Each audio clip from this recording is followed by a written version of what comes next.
सभी मित्रों को पुनः एक बार भारतीय विजन क्लासेस में स्वागत है। मित्रों, कल हम छायावाद का पार्ट 1 वीडियो लेकर आपके सम्मुख पर उपस्थित हुए थे। कल वीडियो लंबी हो रही थी जिसके कारण हम संपूर्ण छायावाद को कंप्लीट नहीं कर पाए।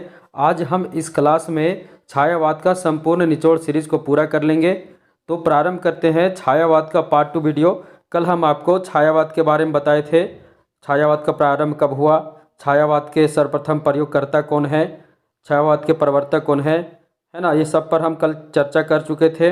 और छायावाद के वे 4 स्तंभ कवि कौन कौन से हैं उन पर भी चर्चा किए। इसके अलावा हम छायावाद के प्रवर्तक यानी जयशंकर प्रसाद का भी जीवन परिचय देख लिए थे। आज हम छायावाद के अगले कवि का परिचय देखेंगे।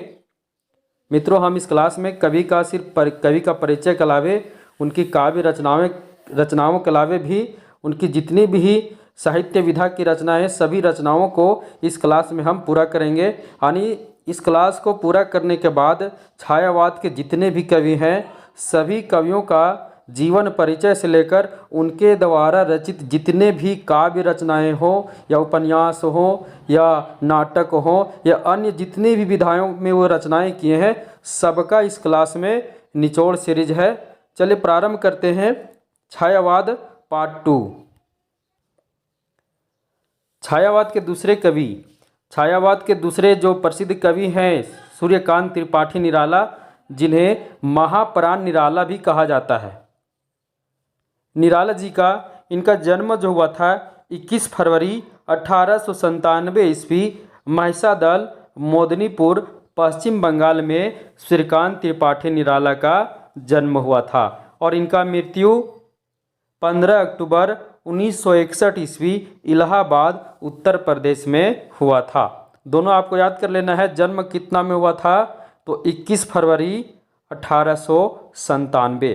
मित्रों, कहीं कहीं 1899 भी मिलता है, तो 1897 अधिक कहा जा सकता है कि सबसे अधिक अगर किसी को सम्मति मिली है तो 1897 को अधिक समर्थन मिला है, तो इसे ही लेकर चलेंगे। तो इनका जन्म कब हुआ था? 1897 महिषादल मोदनीपुर पश्चिम बंगाल, और मृत्यु 15 अक्टूबर 1961 इलाहाबाद उत्तर प्रदेश। अब यहाँ देखिए इनके पिताजी, तो इनके पिता कौन थे? राम सहाय त्रिपाठी थे। सूर्यकांत त्रिपाठी निराला के जो पिता थे वे कौन थे? राम सहाय त्रिपाठी। अब आगे देखिए इनके पुत्र और पुत्री कौन कौन थे? ऐसी सबको पता होगा। सरोज को सबको जानते होंगे, रामकृष्ण को शायद नहीं जानते होंगे, परंतु इनकी पुत्री सरोज को आप जरूर जानते होंगे, क्योंकि अपनी पुत्री के ही याद में इन्होंने हिंदी साहित्य का सबसे प्रसिद्ध शोक गीत जो होता है सरोज स्मृति, उसकी रचना इन्होंने अपनी पुत्री के याद में किए थे जब इनकी पुत्री का मृत्यु हो गया था। यहाँ देखिए इनके पुत्र और पुत्री कौन कौन है? तो सूर्यकांत त्रिपाठी निराला के जो पुत्र हैं वो कौन है? रामकृष्ण। और पुत्री कौन है? सरोज। कौन है? सरोज। आगे देखिए इनकी पत्नी कौन थी? मनोहरा देवी थी। कौन थी? मनोहरा देवी थी। मित्रों, आपको पता ही होगा कि सूर्यकांत त्रिपाठी निराला का जो जीवन रहा था बहुत ही संघर्ष और दुखों भरा रहा था, क्योंकि उनकी माता का भी मृत्यु हो गया था बचपन में ही। जब उनका विवाह मनोहरा देवी से हुआ तो उनका भी मृत्यु क्या हो गया था? बहुत ही जल्द हो गया था, अल्प आयु में ही हो गया था। और उनकी पुत्री का भी मृत्यु बहुत जल्द ही हो गया था। यानी कह सकते हैं कि सूर्यकांत त्रिपाठी निराला का जो जीवन था बहुत ही दुखों भरा रहा। यानी इधर बाहरी परिवेश में भी उनको बहुत संघर्ष करना पड़ा, और कह सकते हैं उनका पारिवारिक वातावरण जो रहा वह भी दुख से ही भरा रहा। फिर भी उन्होंने अपने जीवन से हार नहीं माने और जीवन में जो उनका लक्ष्य था उस लक्ष्य पर हमेशा चलते रहे। ऐसे महान कवि का जीवन परिचय आज हम देख रहे हैं। एक बार पुनः देख लेंगे। जन्म 21 फरवरी 1897 ईस्वी, मृत्यु 15 अक्टूबर 1961 ईस्वी। पिता कौन थे? तो राम सहाय त्रिपाठी। पुत्र और पुत्री कौन थे? तो पुत्र रामकृष्ण थे और पुत्री सरोज थी। पत्नी कौन थी? तो मनोहरा देवी थी। अब आगे देखिए मित्रों, सूर्यकांत त्रिपाठी निराला छायावाद के 4 स्तंभों में एक थे। सूर्यकांत त्रिपाठी निराला छायावाद के जो 4 स्तंभ थे उन 4 स्तंभों में क्या थे, एक थे। सूर्यकांत त्रिपाठी निराला को मुक्त छंद का प्रवर्तक माना जाता है।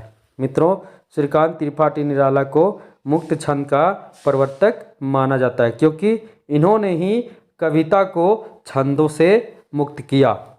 अब मुक्त छंद को और क्या कहा जाता है, तो रबड़ छंद या केचुआ छंद भी कहा जाता है। मुक्त छंद को रबड़ छंद या केचुआ छंद भी कहा जाता है। अब यहाँ प्रश्न बनता है कि अपने कविताओं में या अपनी रचनाओं में मुक्त छंद या केचुआ छंद का प्रयोग करने वाले कौन हैं, तो सूर्यकांत त्रिपाठी निराला हैं।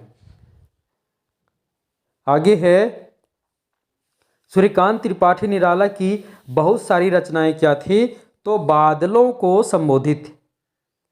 और सूर्यकांत जी बादल को क्या मानते थे, क्रांति का प्रतीक मानते थे। साहित्यिक क्षेत्र में प्रारंभ में सर्वाधिक विरोध निराला का हुआ। जब साहित्यिक क्षेत्र में आए थे तो प्रारंभ में निराला जी को बहुत अधिक विरोध का सामना करना पड़ा। कई सारी उनकी रचनाएं विभिन्न पत्रिकाओं के माध्यम से लौटा भी दिए गए थे, जिसके बारे में चर्चा जो किए हैं वो अपनी पुत्री सरोज के लिए जब शोक गीत लिखे थे तो सरोज स्मृति शोक गीत में उन्होंने अपनी पुत्री को यह बताया था कि उनकी रचनाओं को पत्रिकाओं द्वारा वापस लौटा दिया गया था। तो कह सकते हैं कि साहित्यिक क्षेत्र में प्रारंभ में सर्वाधिक विरोध किनका हुआ था, तो निराला का हुआ था। निराला जी अद्वैतवाद दर्शन से प्रभावित थे।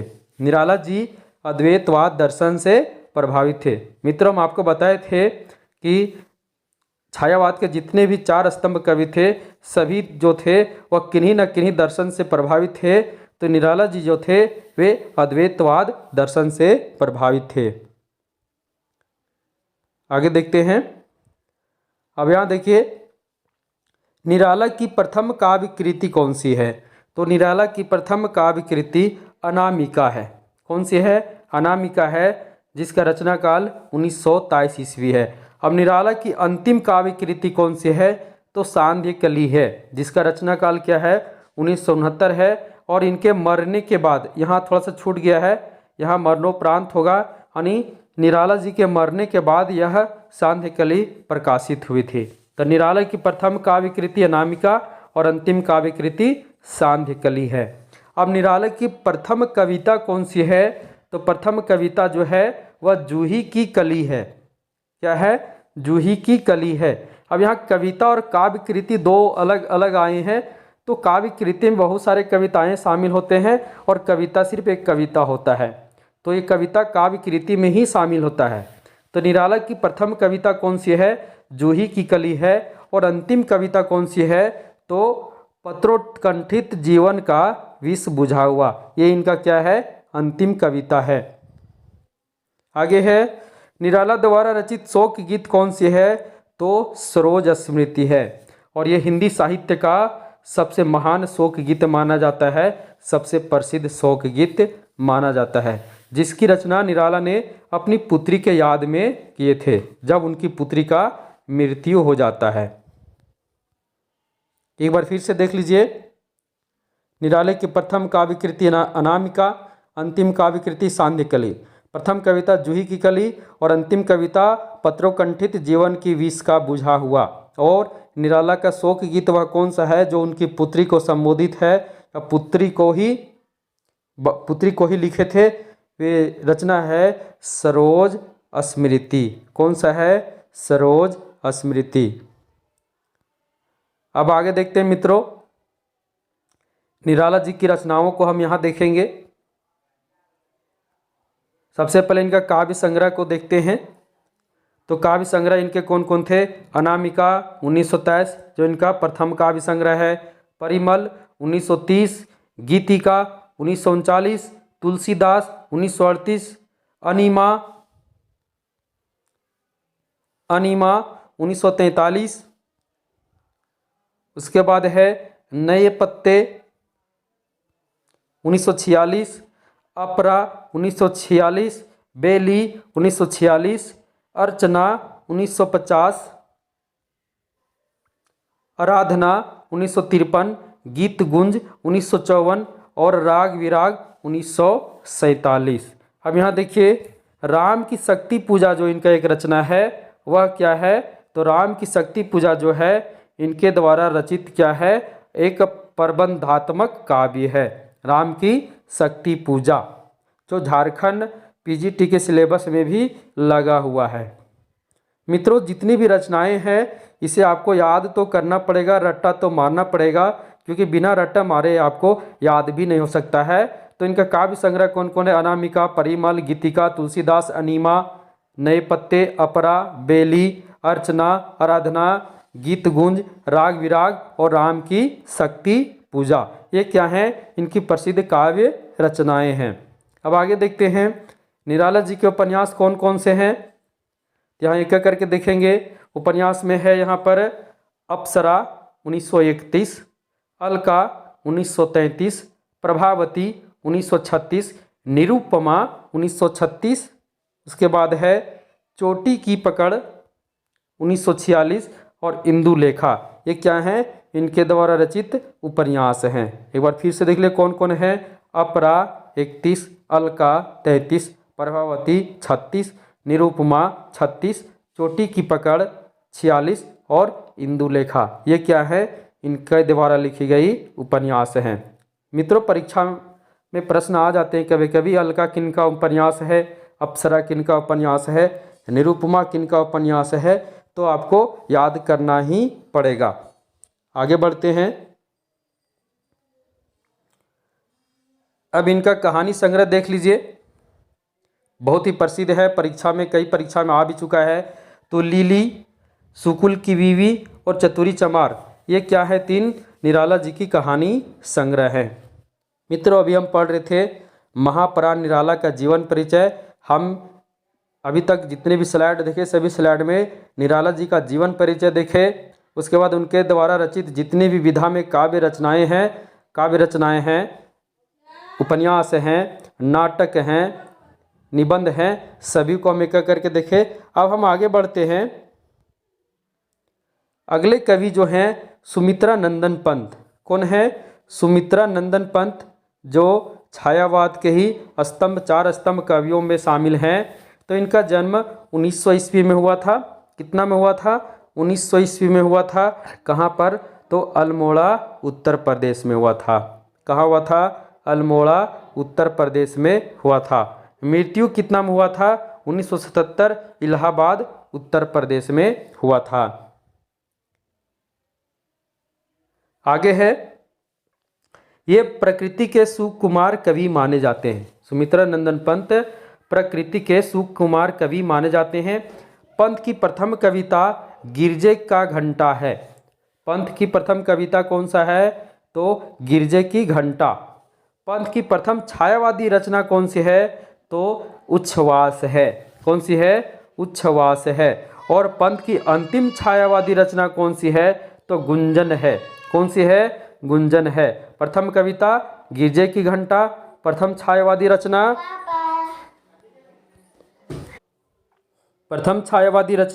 उच्छ्वास, अंतिम छायावादी रचना क्या है, तो गुंजन है। सभी को याद कर लेंगे, प्रथम कविता गिरजे का घंटा, प्रथम छायावादी रचना उच्छ्वास और अंतिम छायावादी रचना गुंजन।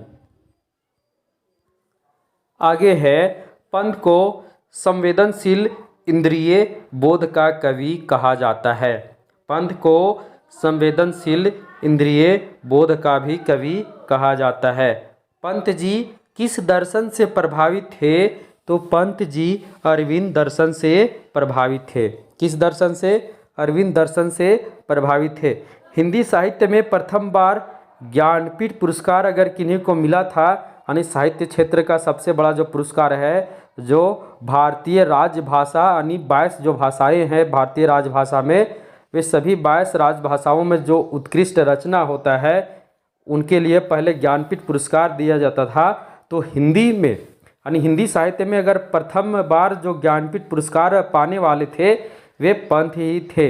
कौन थे, पंत ही थे जिन्हें हिंदी साहित्य में ज्ञानपीठ पुरस्कार मिला था। ऐसी ज्ञानपीठ पुरस्कार जो है वे 22 भाषाओं में किसी एक भाषा में दिया जाता है। यानी वह कवि जो 22 भाषाओं में किसी एक भाषा में रचना करता है उसे ज्ञानपीठ पुरस्कार मिलता है। यानी सभी को नहीं मिलता है, उन 22 भाषाओं में सबसे बेहतर प्रदर्शन करने वाले और साहित्य क्षेत्र में बेहतर योगदान देने वाले ही रचनाकार को ज्ञानपीठ पुरस्कार मिलता है। अगर आपको ज्ञानपीठ पुरस्कार का क्लास पढ़ना हो तो आप भारती विजन क्लासेस के प्लेलिस्ट में जाकर ज्ञानपीठ पुरस्कार को पूरी तरह से पढ़ सकते हैं। उसको पढ़ने के बाद ज्ञानपीठ पुरस्कार की संपूर्ण समस्या आपका सॉल्व हो जाएगा।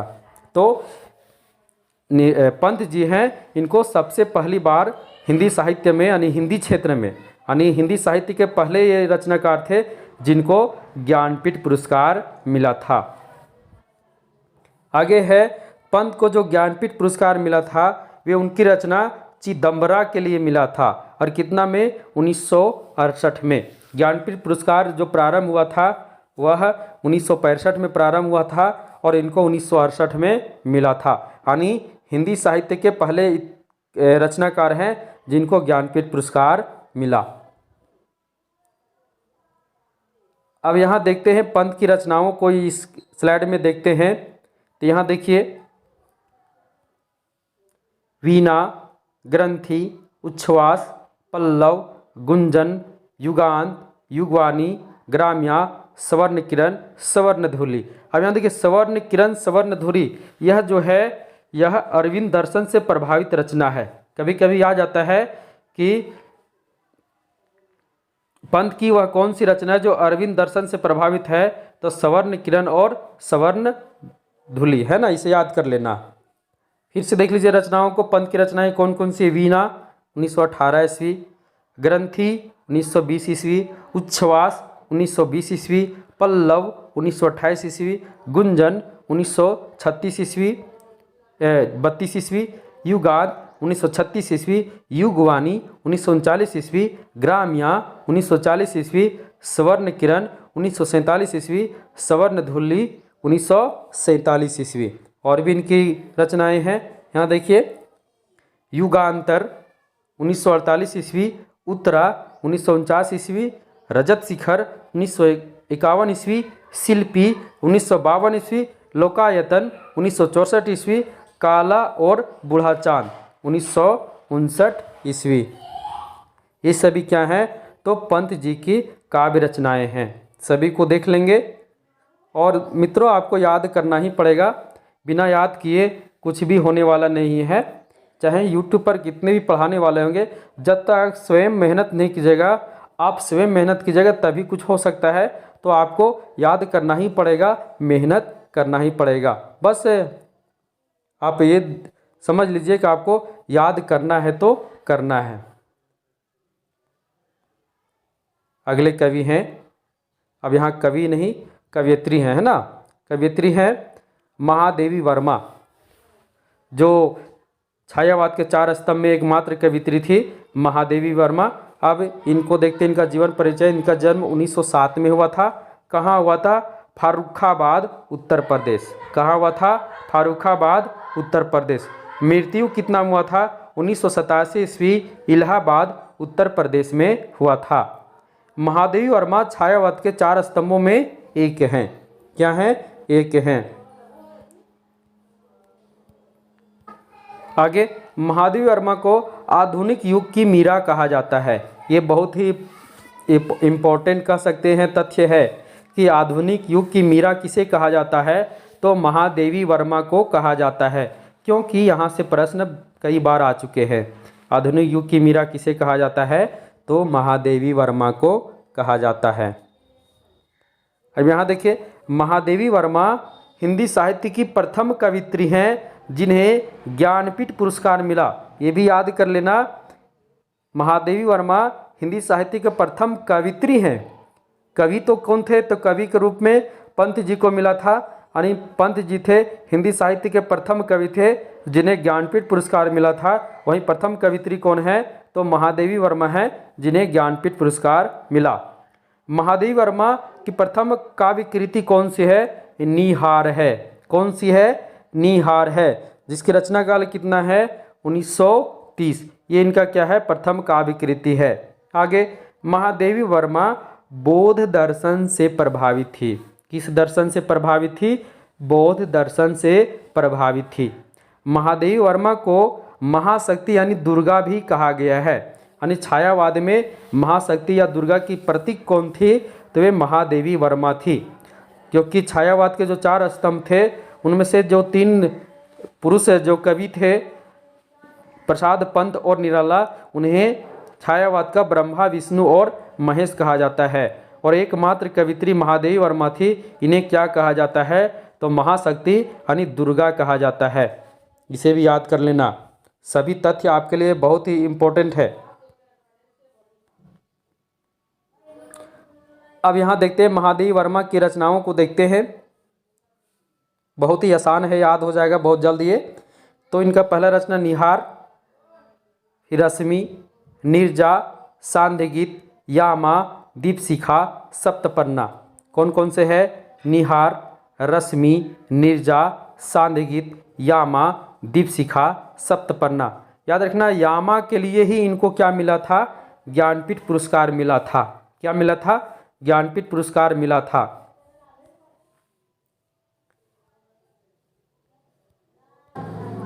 अब हम इस स्लाइड में देखेंगे छायावाद के अन्य कवि और उनकी रचनाएं। तो डॉक्टर राम कुमार वर्मा कौन है? डॉक्टर राम कुमार वर्मा, जिनका जन्म 1905 में हुआ था और मृत्यु 1990 में हुआ था। इनका प्रमुख रचनाएं कौन कौन सी है? तो इनके प्रमुख रचनाएं हैं अंजलि, अभिशाप, रूपराशि, चित्ररेखा, चंद्रकिरण, एकलव्य। ये क्या है? इनका प्रसिद्ध रचना है। अगले छायावादी कवि हैं उदय शंकर भट्ट। कौन है? उदय शंकर भट्ट। इनका जन्म 1908 में हुआ था और मृत्यु 1966 में हुआ था। यहाँ देखिए, इनका जो प्रमुख रचनाएं हैं तक्षशिला, मानसी, राका, विसर्जन, युगदीप, अमृत और विष। अमृत और विष किनका रचना है? उदय शंकर भट्ट का है, क्योंकि यहाँ से प्रश्न परीक्षा में आ चुका है। आगे देखिए, अगले जो कवि हैं लक्ष्मी नारायण मिश्र। लक्ष्मी नारायण मिश्र, जिनका जन्म 1903 में हुआ था, मृत्यु 1987 में हुआ था। इनके प्रसिद्ध रचनाएं कौन कौन सी है? तो अंतर्जगत, अनुभूति, अंतर्ध्वनि। ये क्या है? तो ये लक्ष्मी नारायण मिश्र के प्रसिद्ध रचनाएं हैं। मित्रों, हम अभी पढ़ रहे हैं छायावाद, और छायावाद का ये पार्ट 2 चल रहा है। कल हम जयशंकर प्रसाद को देख लिए थे, आज हम पढ़े सुमित्रा नंदन पंत को, महाप्राण निराला को, महादेवी वर्मा को, और जो भी अन्य कवि थे छायावाद के प्रसिद्ध कवि डॉक्टर राम कुमार वर्मा, उदय शंकर भट्ट, लक्ष्मी नारायण मिश्र, इन सभी कवियों को देख लिए। अब हम अगले स्लाइड में देखते हैं छायावाद की जो प्रसिद्ध पंक्तियां हैं जो कई परीक्षा में आ चुकी है, सभी को हम एक एक करके देखेंगे। तो यहाँ पहला पंक्ति हमारे सामने है, नारी तुम केवल श्रद्धा हो, विश्वास रजत के नगपग तल में। ये जहाँ भी आपको दिख गया, ये किनका पंक्ति है? तो जयशंकर प्रसाद का पंक्ति है। और किससे लिया गया? तो कामायनी महाकाव्य से ली गई है। आगे, दुख ही जीवन की कथा रही, यह किनकी पंक्ति है? तो निराला जी की पंक्ति है। और ये कहाँ से ली गई है? तो इनकी रचना सरोज स्मृति से ली गई है, क्योंकि वे अपनी पुत्री को संबोधित करते हुए रचना लिखे थे। वो कहे थे, दुख ही जीवन की कथा रही, क्या कहूँ जो आज नहीं कही। यानी वे अपनी पुत्री को अपने दुख को कभी सुनाए नहीं थे। वे उनके पुत्री के मरने के बाद वे अपनी दुख, अपनी व्यथा को अपनी पुत्री को सुना रहे हैं एक काव्य के माध्यम से। अगली पंक्ति है, मैं नीर भरी दुख की बदली। ये किनका पंक्ति है? तो ये भी महादेवी वर्मा का पंक्ति है। आगे है, ओ चिंता की पहली रेखा। ये किनका पंक्ति है? तो जयशंकर प्रसाद की पंक्ति है। उसके बाद है, जागो फिर एक बार। ये किनका पंक्ति है? सूर्यकांत त्रिपाठी निराला का है। मधुर मधुर मेरे दीपक जल। ये किनका पंक्ति है? तो ये महादेवी वर्मा का पंक्ति है। ये सभी महत्वपूर्ण पंक्तियों को हम देखें और इस क्लास का समझ अंतिम स्लाइड था। मित्रों, मुझे आशा है कि आपको छायावाद पूरा समझ में आ गया होगा, क्योंकि छायावाद का इस क्लास में संपूर्ण निचोड़ आपके सामने लेकर आए थे।